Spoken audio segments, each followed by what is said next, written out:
Story 18.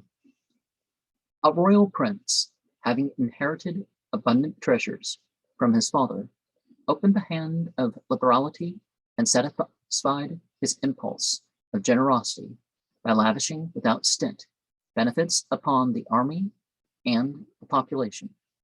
A tray of lignum aloes will emit no odor. Place it on fire, and it will smell like ambergris. If thou wishest to be accounted great, be liberal, because grain will not grow unless it be sown. Lignum aloes. Yeah, I can't talk about any medicinal thing about it or anything like that, but one of the things about lignum aloes is just how immensely expensive it is. One of those little dram bottles of the oil, I was curious, this stuff that somebody donated to a masjid, and I couldn't find it for sale for less than $120.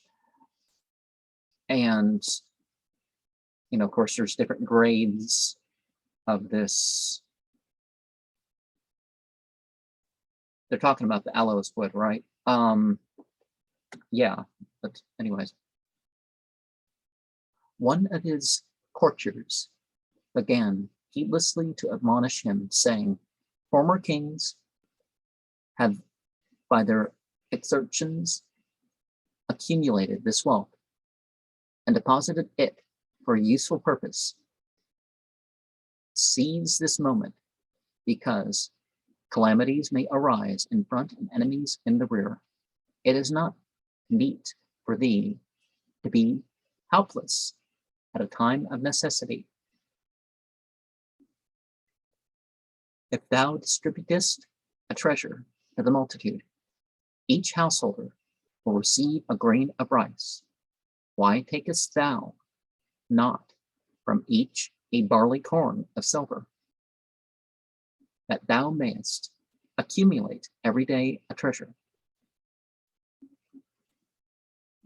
The royal prince turned away his face at these words and said, God, the Most High, has made me the possessor of this country to enjoy and to bestow, not to guard and to retain.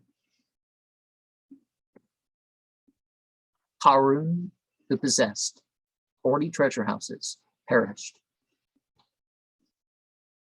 Nushirvan has not died because he obtained a good reputation. So if he had the keys to 40 treasure houses, it would have been a burden to carry around all those keys.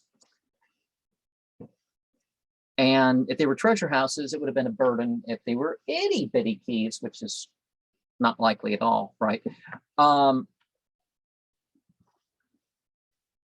Because of, you know, the immensity of what he'd have to defend, right?